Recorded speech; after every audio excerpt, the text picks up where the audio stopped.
Halo semua, kali ini kita akan mencoba menggunakan salah satu aplikasi ya yang fenomenal belakangan ini yang namanya ChatGPT gitu ya. Jadi kita udah tahu ChatGPT itu apa gitu ya. Dia seperti chatbot begitu ya, tapi cerdas gitu ya. Chatbot dengan kecerdasan yang luar biasa gitu ya. Biasanya gitu ya, ketika kita menggunakan ChatGPT itu kita langsung mengetikkannya seolah-olah kita berbicara dengan teman kita sendiri gitu ya. Jadi kalau kita ingin tanya sesuatu, misalkan saya ingin tanya apa itu database gitu ya, saya tinggal tulis apa itu database ya. Kita nggak harus menggunakan bahasa Inggris karena ChatGPT sudah cukup cerdas untuk memahami bahasa Indonesia gitu ya. Nah, nanti dia akan memberikan jawaban seperti ini gitu ya. Jadi langsung gitu ya. Nah, ChatGPT ini sangat powerful ya sebagai teman belajar kita atau sebagai asisten pribadi ya yang membantu kita untuk mengerjakan banyak hal dengan cepat ya, dengan ringkas gitu ya. Nah, apa yang ingin diajarkan pada praktikum kali ini adalah bagaimana memanfaatkan ChatGPT dengan benar gitu ya. Jadi hanya karena kita bisa menggunakan ChatGPT karena itu cukup user friendly untuk digunakan, bukan berarti kita sudah menggunakan ChatGPT dengan benar. Ya. Jadi sebelum kita bisa menggunakan tools yang super keren ini ya, super canggih ini, kita harus ngerti bagaimana ChatGPT ini bekerja. Jadi ChatGPT ini bekerja ya dengan menggunakan database kata yang sangat besar gitu ya. Nah, dia bisa berkomunikasi dengan kita menggunakan teknik yang namanya prompt engineering. Jadi, untuk bisa menghasilkan output yang bagus, output dengan kualitas yang baik, kita harus menghasilkan prompt engineering yang baik juga. Gitu ya. Di PowerPoint pada presentasi saya juga sudah dijelaskan ya. Setidaknya ada 5 hal yang harus kita perhatikan ketika kita hendak membuat sebuah prompt engineering ya. Oke, saya tidak akan menjelaskannya ulang, tapi kita akan melakukan bagaimana cara menggunakannya secara langsung dan menerapkan 5 hal tersebut di sini gitu ya. Oke.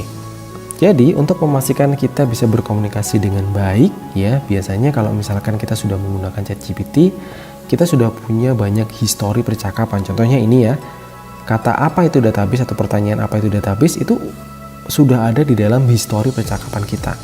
Jadi untuk mengclearkan percakapan itu terlebih dahulu, kita bisa sampaikan abaikan percakapan kita sebelumnya.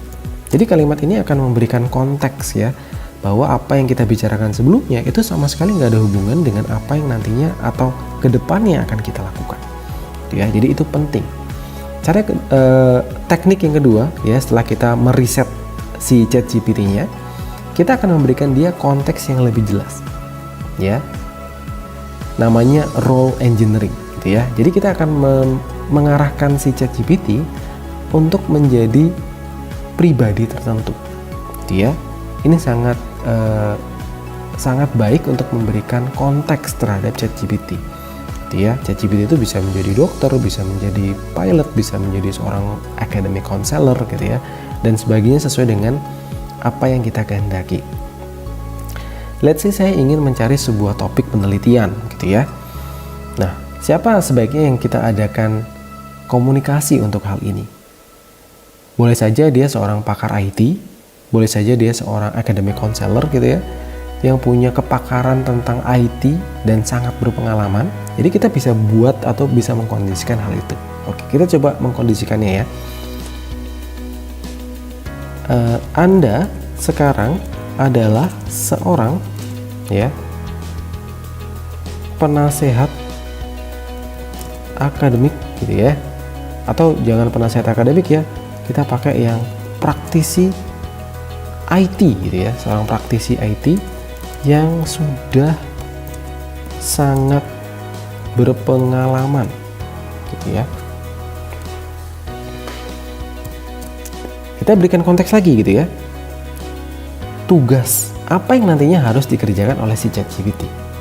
Tugas Anda adalah membantu saya untuk gitu ya, mencari 5 topik gitu ya, misalkan terkini yang relevan dengan kecerdasan buatan, misalkan seperti itu ya.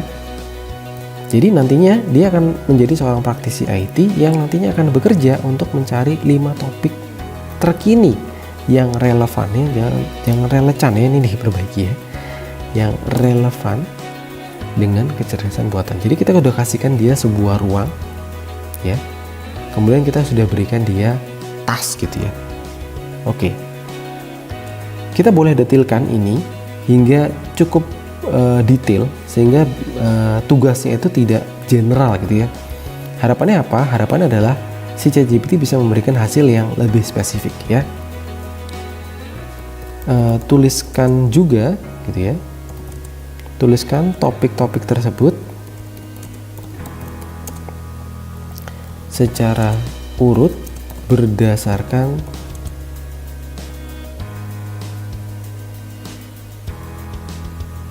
data terkini itu misalkan ya, kemudian kita enter.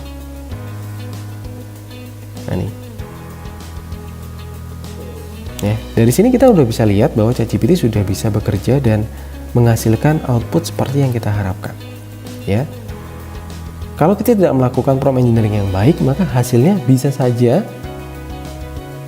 tidak lebih baik dari apa yang dihasilkan saat ini gitu ya. Jadi ketika kita berbicara dengan AI ini bukan manusia, sehingga dia perlu ngerti konteks kalimatnya gitu ya.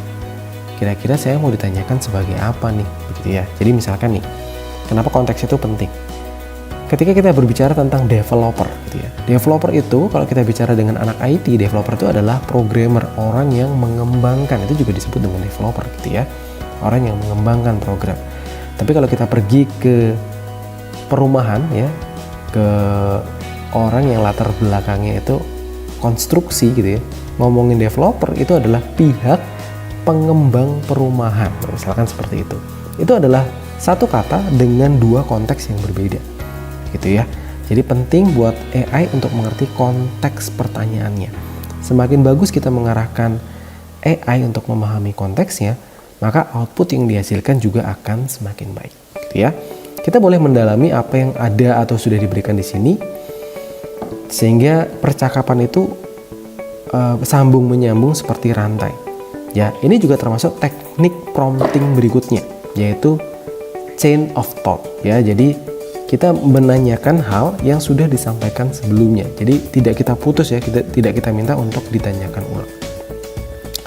Contohnya saya mau tanya tentang transformasi industri dengan AI di ranah manufaktur ya. Ini saya copy, kemudian saya bilang ya, berikan saya 5 gitu ya, teknologi yang sudah diimplementasikan pada ranah ini.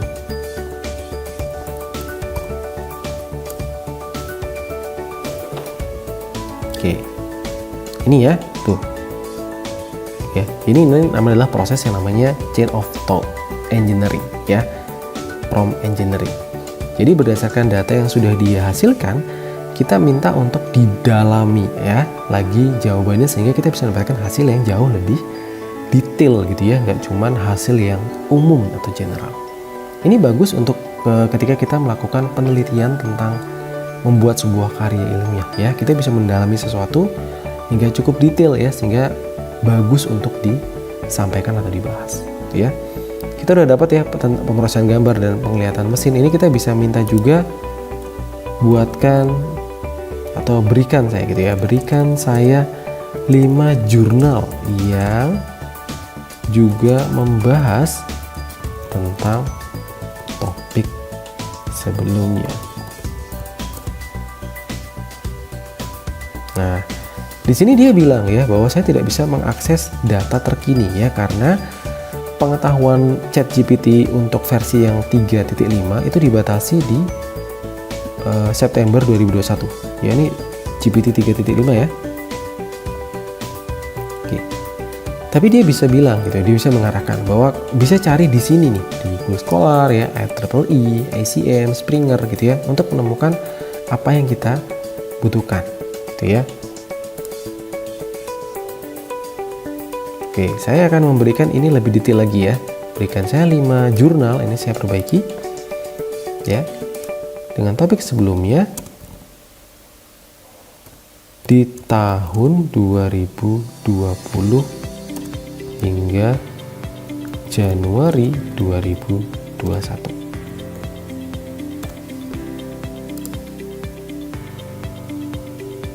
Ya, gitu ya. Dia udah menyampaikan gini ya. Tapi saya tidak punya akses langsung ke jurnalnya, gitu ya. Tapi dia bisa memberikan beberapa data yang sekiranya bisa kita telusuri, begitu ya. Jadi ChatGPT tentunya bukan tools yang bisa kita pakai dengan tanpa batasan, gitu ya. Dia juga punya batasan, sehingga kita hanya perlu tahu bagaimana memaksimalkan potensinya. Jadi kita sudah dapat 5 jurnal nih ya.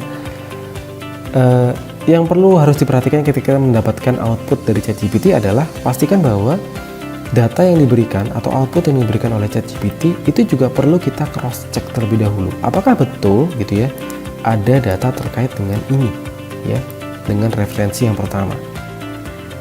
Ini kalian boleh paste di Google untuk mencari data aslinya. Kalau misalkan tidak ada kemungkinan ChatGPT salah mengartikan maksud yang kita berikan. Gitu ya. Jadi penting juga untuk tidak mentah-mentah menerima output yang diberikan oleh ChatGPT. Gitu ya, itu penting sekali. Oke. Kalau data-datanya sudah ada, kita bisa juga minta untuk dia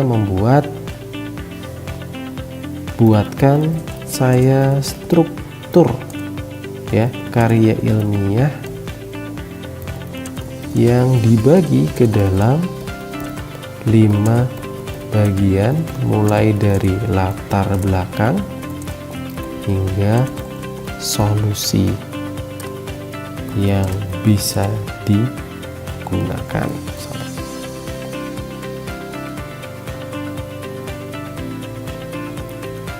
Struktur karya ilmiah untuk apa?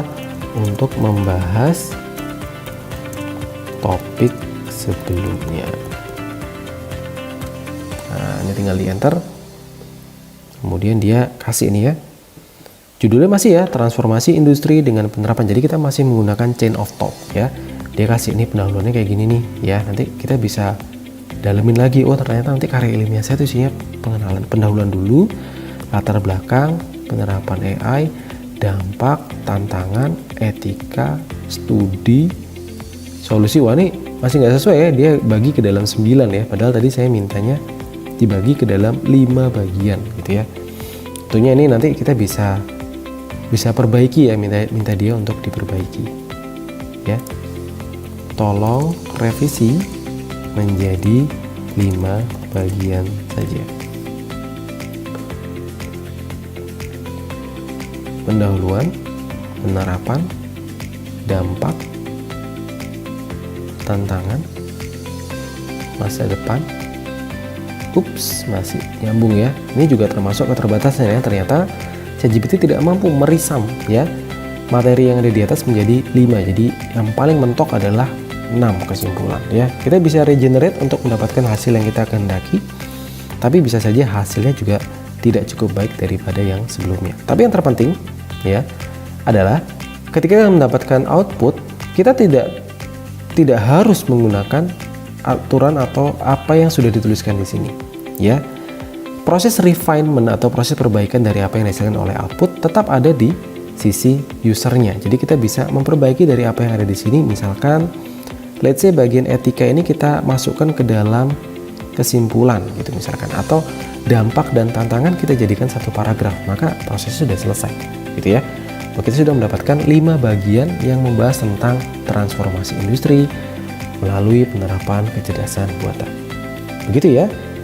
Semoga penjelasan penggunaan ya ChatGPT ini cukup memberikan wawasan yang berarti sebelum kalian terjun ya, sebelum kalian langsung menggunakan ChatGPT tanpa mengerti apa yang harus dilakukan untuk menghasilkan kualitas output yang baik. Begitu ya. Terima kasih atas perhatiannya. Sampai jumpa di video selanjutnya.